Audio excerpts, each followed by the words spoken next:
casos em que os gráficos posição e velocidade têm uma cara um pouco diferente dessa ainda para um movimento uniforme. Se você olhar para o gráfico posição-tempo e você enxergar um gráfico posição-tempo que é crescente, isso quer dizer que o objeto está andando da esquerda para a direita, porque é da esquerda para a direita, sobre a trajetória que eu desenhei aqui, que a posição está crescendo. Se ele está andando da esquerda para a direita, quer dizer que o sentido de movimento dele é igual ao sentido que eu chamei de positivo nesse eixo. E é por isso que a velocidade ela vai aparecer como um número positivo.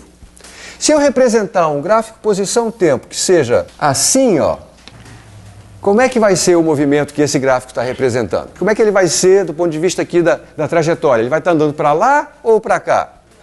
Ele vai estar andando para a esquerda, porque a posição dele está diminuindo com o tempo. E aí o gráfico velocidade-tempo vai representar uma velocidade negativa. Mas outra vez, como é que vai ser a forma do gráfico? Uma linha horizontal. Embaixo para representar um valor negativo. E como é que eu descubro quanto embaixo? Qual é o valor dessa velocidade? Só com o auxílio dos gráficos. Basta você pegar dois pontos quaisquer sobre esse gráfico. Por exemplo, esses dois aqui. Quaisquer. Não precisa ser esse ou esse. Muitas vezes, escolher esse e esse fica mais fácil, torna mais fácil a realização dessa tarefa. Mas não é necessário, eu posso pegar quaisquer dois pontos aqui e agora eu vou construir um triângulo retângulo que tem catetos paralelos aos eixos. Triângulo retângulo, a hipotenusa é o lado maior, os catetos são os outros dois. E eu falei paralelos aos eixos. Você está enxergando que esse cateto é paralelo ao eixo X, que está vertical, e esse outro cateto é paralelo ao eixo T?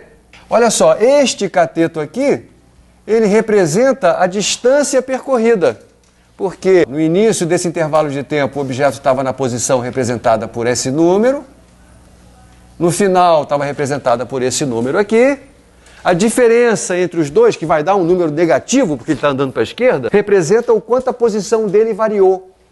Em módulo, módulo é o número sem sinal. Se ele for negativo, é ele com sinal positivo. Se for positivo, é ele mesmo. Então, o módulo disso é a distância percorrida. Esse aqui é o intervalo de tempo que levou para ir desse ponto até esse. Por definição, a velocidade é esse quociente. Então, para realizar a tarefa que eu propus, que é descobrir a velocidade olhando só para o gráfico posição-tempo, basta eu escolher dois pontos quaisquer, fazer essa construção do triângulo, e dividir o cateto vertical pelo cateto horizontal, tomando cuidado com o sinal. Porque se eu estiver andando para a esquerda, esse sinal vai dar negativo. Uso a escala, porque normalmente, quando eu desenho um gráfico, eu estou desenhando o gráfico do movimento de um avião. Eu não vou desenhar um gráfico em quilômetros, não vai dar certo, o papel não vai caber. Eu faço uma escala, igual um mapa de geografia. Por exemplo, cada centímetro representa não sei quantos quilômetros. Aí eu meço quantos centímetros são, quantos centímetros tem esse tamanho, uso a escala para traduzir isso em quilômetros, faço a mesma coisa aqui, divido uma coisa pela outra, isto é a velocidade, vai dar um valor negativo assim. E outra vez, um gráfico horizontal, uma reta horizontal. Dos dois casos, os meus gráficos não começavam em t igual a zero, mas t igual a zero significa apenas um instante a partir do qual eu passei a contabilizar o tempo. Então, se eu vou fazer uma viagem daqui até Teresópolis, no instante em que o carro começa a andar, eu vou chamar de t igual a zero, com todo o direito.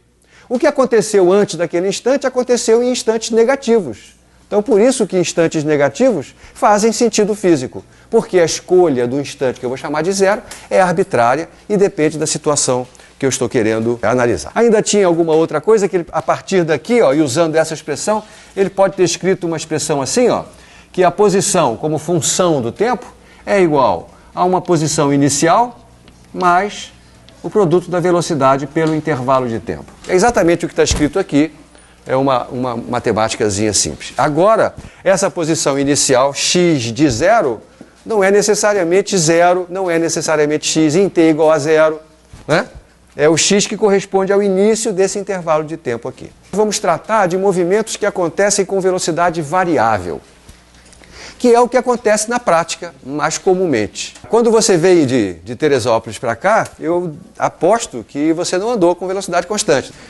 Você andou com velocidade variável. Um movimento que se dá com velocidade variável, ele vai ser representado outra vez de forma gráfica. A gente vai tentar extrair dele informação a partir da representação gráfica. Então, em primeiro lugar, eu vou desenhar aqui um gráfico posição-tempo que pode corresponder a um movimento com velocidade variável. O gráfico da posição-tempo não pode ser uma linha reta. Porque quando o gráfico posição-tempo é uma linha reta, isso quer dizer que o objeto anda distâncias iguais em tempos iguais. E isso é o que caracteriza a velocidade ser constante. Mas eu estou exatamente querendo representar um movimento cuja velocidade não é constante. Então o gráfico posição-tempo não pode ser uma linha reta. Ele pode ser uma coisa assim. Se o gráfico for uma coisa assim, isso significa que esse objeto está andando cada vez mais depressa ou cada vez mais devagar? Cada vez mais depressa. Para você ver se ele está andando cada vez mais depressa ou cada vez mais devagar, é simples. Escolha um intervalo de tempo qualquer aqui no início, depois pega esse mesmo intervalo de tempo e escolha ele um pouquinho mais para o fim, tá? Agora vamos ver que distância que o objeto andou nesse intervalo de tempo aqui no início e quanto que ele andou no mesmo intervalo de tempo, mas mais para o fim do movimento. Isso é simples. Eu faço assim, ó. Aqui eu tenho a posição em que ele estava no início do intervalo, aqui a posição em que ele estava no final, aqui está a distância que ele percorreu nesse intervalo de tempo. Eu vou fazer a mesma coisa para um intervalo de tempo igualzinho a esse, só que colocado mais para o fim. Olha só, aqui vai aparecer outra vez a distância percorrida nesse intervalo de tempo. Você está vendo que a distância percorrida no mesmo intervalo de tempo, ela aumenta à medida que o tempo passa? Se a distância percorrida num dado intervalo de tempo aumenta à medida que o tempo passa, significa que o objeto está andando cada vez mais depressa. A gente, na verdade, vai falar da velocidade variável através do conceito de velocidade instantânea. A velocidade instantânea vai ser definida através de uma construção gráfica, que tem a ver com construir uma tangente a uma curva. Quando eu pego um gráfico como esse, de posição-tempo, escolho um instante qualquer, esse instante aqui, e vou querer determinar o que é a velocidade instantânea do movimento naquele ponto, naquele instante, o que eu vou fazer é o seguinte, eu vou traçar uma tangente a esse gráfico que passa por esse ponto, assim, ó. Eu estou chegando um pouquinho para cá para você enxergar ela melhor. Na verdade, eu deveria ter desenhado ela bem aqui em cima, né? Como eu fiz aqui. Isso quer dizer que, perto desse ponto aqui, o movimento verdadeiro, que é um movimento de velocidade variável, ele é muito parecido com o movimento representado por essa linha reta. Mas movimento representado por linha reta é movimento uniforme. Então, o que eu estou dizendo é o seguinte: nas vizinhanças de cada ponto existe um movimento uniforme que é muito parecido com um movimento variável real. Isso porque eu posso desenhar uma tangente qualquer que seja o ponto desse gráfico. Este movimento uniforme tem uma velocidade. É essa velocidade que eu vou chamar de velocidade instantânea. A velocidade instantânea de um movimento que tem velocidade variável, é claro que ela depende de ponto para ponto, em cada instante ela é diferente. O valor dela num dado instante é o valor da velocidade de um movimento uniforme que se aproxima o mais possível do movimento real. Tá? E, portanto, eu meço essa velocidade com a mesma construção que eu fazia antes, que é, escolho aqui dois pontos, traço dois catetos paralelos aos eixos, esses catetos determinam a distância percorrida e o intervalo de tempo, divido uma coisa pela outra, esse quociente é o que eu chamo de velocidade. Mas o importante agora é você conseguir representar esse gráfico velocidade-tempo. Observe que aqui isso aqui tem um valor positivo, porque a posição está aumentando. Então o gráfico velocidade-tempo é um gráfico velocidade-tempo que à medida que o tempo passa, ele vai representar velocidades cada vez maiores.